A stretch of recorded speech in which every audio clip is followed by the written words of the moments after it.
There's the sound of a lemon hitting the counter, saved for later. The peel sits on the cutting board, and I remember my grandmother's tonic. Hi, I'm Samnang. Today on Earthy Remedy, we're turning kitchen scraps into gentle, useful culinary remedies. We'll walk you through 3 safe, low-waste recipes and a 7-day scrap swap microchallenge you can actually do. And I'm Fiona. We've invited a food safety specialist, a culinary herbalist, and an intergenerational home economist to guide each demo. We'll keep the benefits modest and practical, and we'll give producers the exact safety wording we want on air. This is approachable, evidence-minded, and sensory, so you can listen while you cook. Quick hook, in about 10 minutes, you can make a single-serve vegetable scrap broth that's gentle on digestion, or a citrus peel vinegar tonic to add brightness to dressings. And we'll finish with a ginger and peel shrub that's an easy, non-alcoholic sipping mixer. Little steps, big difference. Before we bring everyone in, a note. We're keeping the remedies culinary. These are not medical treatments. If you have specific health conditions, especially pregnancy, breastfeeding, infants in the home, or immunocompromise, check with your clinician before trying anything new. Okay, let's meet our guests. Hello, I'm Dr. Maya Singh, a food safety specialist. I'll be focusing on the safe ways to preserve and store these preparations and the red flags to look for. Hi everyone, I'm Lena Ortega, culinary herbalist. I love showing how peels and stems carry flavor and gentle benefits. Think aroma, digestive ease, warmth. Good to be here. I'm Dara. People call me Auntie Dara. I grew up stretching every scrap into soups and tonics. I'll share simple tricks I used at the market and at home when money and food needed to go further. Segment why scraps matter. I'll start. Last week, I found a bag of carrot tops in the fridge and turned them into broth. It smelled deep and green, and my stomach settled after a heavy meal. That small, affordable practice made me feel resourceful. That's the thing. Scraps hold concentrated flavor. Citrus peels have volatile oils, carrot tops give an herbal tang, onion skins add color and depth. Nutrient-wise, you're often getting water-soluble minerals and polyphenols in the infusion. It's modest, but it's meaningful. From a nutrition point of view, these preparations are small dose supports, an aromatic broth to soothe digestion, or an acidified tonic to brighten meals. They're not a cure, but they can add nutrients and flavor that help you eat better overall. And culturally, every kitchen I know treats scraps as part of circular cooking. My mother never threw away a citrus peel. She dried it, made vinegar, or candied it. It's tradition and thrift at once. Segment 2, Food Safety Fundamentals. Dr. Maya, please take us through the essentials listeners must know before we demo. 3 fundamentals: acidity, temperature, and time. Acidity matters for preservation. If you're making something meant for long storage, like a vinegar tonic kept at room temperature, it must reach tested acid ratios. For short-term refrigerated use, keep preparations under 4 degrees Celsius and use within 3 to 4 days for most perishable infusions. Second, avoid low-acid, room-temperature storage for mixtures that include fresh root vegetables or cooked scraps. This can allow harmful bacteria or botulism risk. Third, know your high-risk groups. Pregnant people, infants, older adults, and anyone immunocompromised should avoid homemade preserved foods unless a clinician or specialist has reviewed your method. Okay, now producers and listeners will read the exact safety line before each demo, so the message is preserved in edits. Dr. Maya, please give us the verbatim script. These are culinary preparations for immediate, short refrigerated use only. For long-term preservation, use tested, high-acid methods and consult our checklist. If you are pregnant, nursing, immunocompromised, or serving infants, stop and check with a clinician. Listeners, that line will also be in the show notes and on the printable checklist. We'll repeat stop rules during each demo. Now, bridge, prep checklist, and sensory cues. Samnang, what should folks have ready if they want to cook along? Prep checklist. A small pot, a strainer, clean jars with lids, a scale or measuring spoons, a sharp knife, cutting board, and a spoon. For sound, listen for a gentle simmer, a soft clink of jars, and the quiet hiss of steam. If you're ready, let's demo A, vegetable scrap clarifying broth. These are culinary preparations for immediate, short refrigerated use only. For long-term preservation, use tested high-acid methods and consult our checklist. If you are pregnant, nursing, immunocompromised, or serving infants, stop and check with a clinician. Demo A, vegetable scrap clarifying broth. Ingredient list, I'll read slowly.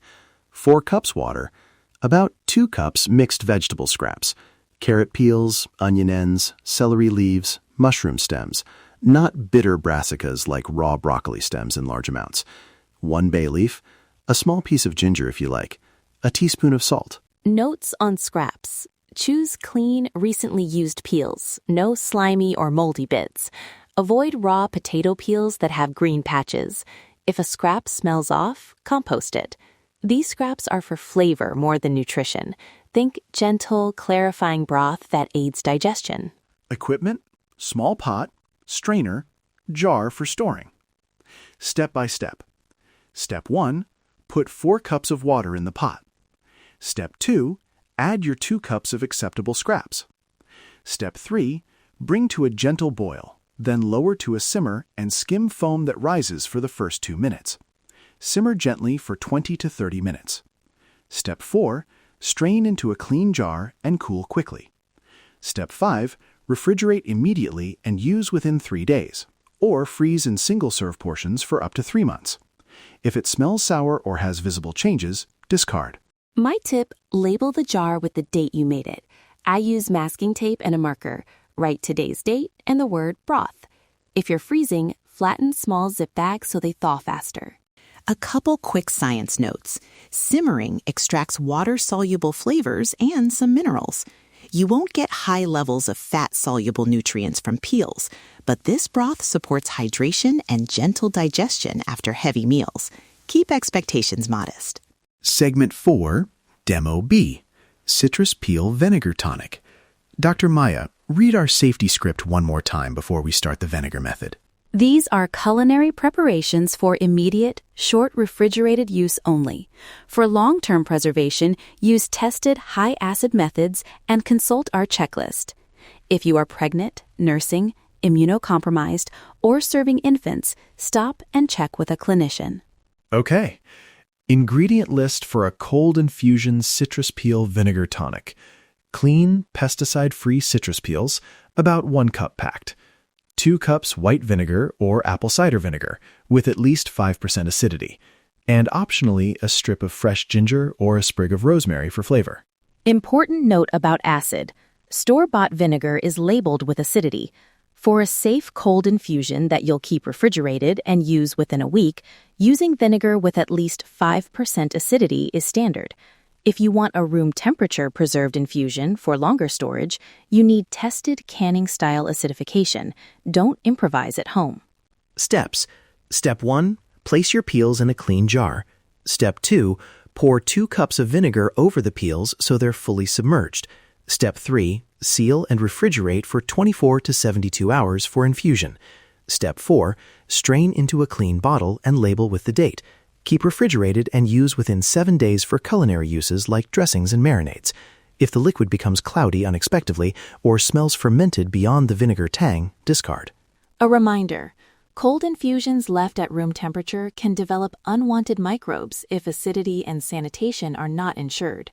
For listeners who want longer shelf life at room temperature, consult our printable acid ratio chart and tested recipes. Those require specific vinegar to water ratios and sometimes heat processing to be safe. When I make citrus vinegar, I always wash peels well and pat them dry. If I'm using supermarket fruit with wax, I prefer to peel organic or scrub well. Little things like drying the peel help keep the jar from going clouded too quickly. Nutritionally speaking, citrus peel vinegar adds aroma and small polyphenols to dressings. It's not medicine, but it can make salads more appealing and help with appetite and enjoyment. Those are important parts of eating well. Segment 5, Demo C, ginger and peel shrub. Safety script one last time before the shrub demo. These are culinary preparations for immediate, short refrigerated use only. For long-term preservation, use tested high-acid methods and consult our checklist. If you are pregnant, nursing, immunocompromised, or serving infants, stop and check with a clinician. Ingredient list for a quick shrub base: 1 cup chopped fresh ginger and citrus peels combined, 1 cup sugar, or 3/4 cup honey or maple syrup for a lower refined option, and 1 cup apple cider vinegar with at least 5% acidity. This yields a strong syrup you'll dilute for sipping. Step 1. Combine chopped ginger and peels with the sweetener in a jar and muddle lightly to release juices. Step 2. Let sit at room temperature for 1 hour for maceration, no more than 2 hours. Step 3.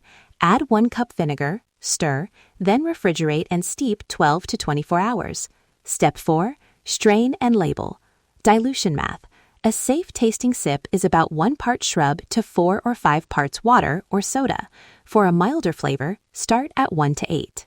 Important safety note on the shrub maceration.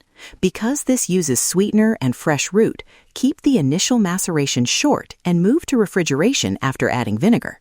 Use the finished refrigerated shrub within 7 days. Again, no room temperature long storage unless you follow tested preservation methods. Serving idea: mix a spoonful into sparkling water or add to a mocktail. Kids love a mild ginger shrub with honey. Just check with caregivers first if anyone has allergies. Segment 6, the 7-day scrap swap microchallenge. We'll walk listeners through a gentle 7-day plan that asks for 1 small change a day. Accessible, measurable, and safe. Day 1. Make a single cup of vegetable scrap broth and notice digestion comfort that evening. Day 2. Make a small citrus vinegar infusion for salads. Day 3. Try a teaspoon of the shrub diluted into sparkling water. Day 4. Freeze a single-serve broth cube. Day 5. Label and date a jar properly. Day 7. Swap 1 package salad dressing for your citrus tonic dressing. Day 7. Share a photo or a 15 to 60-second voice note about your experience and what changed. Tag @EarthyRemedy. Keep a quick journal. Digestion comfort, appetite timing, and any taste notes. Stop rules to repeat in the challenge. If you notice any off smells, fermentation beyond expected tang, mold, or unusual textures, discard.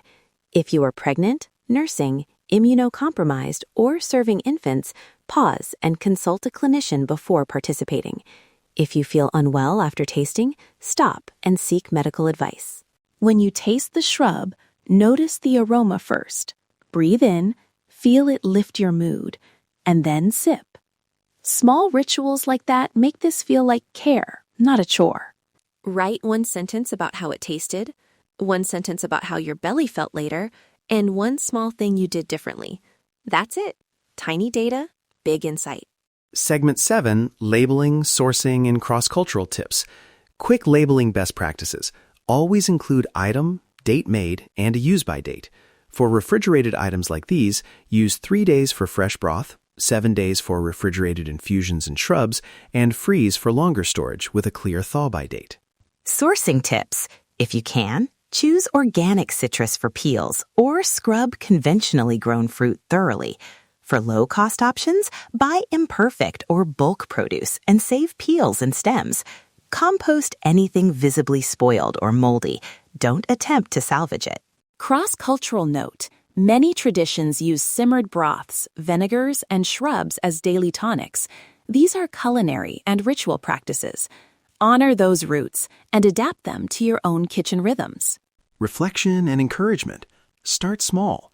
Make 1 broth or 1 shrub this week.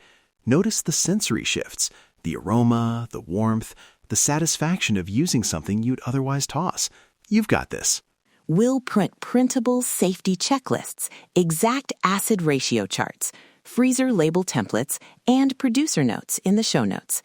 If you want longer preservation instructions, consult those materials and a trusted canning guide or a food safety professional.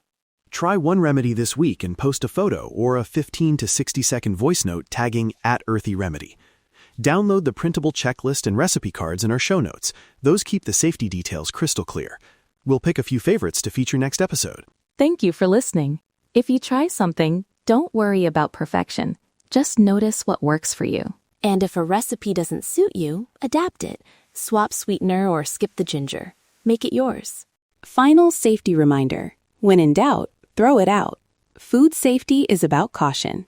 Check the checklist before trying longer-term preservation. We'll close with our signature cue. Listen to your body. Trust the earth. Feel the difference. Thank you for sharing this kitchen with us. This is Samnang and Fiona. Keep it simple, keep it nourishing, and start small. See you next time on Earthy Remedy.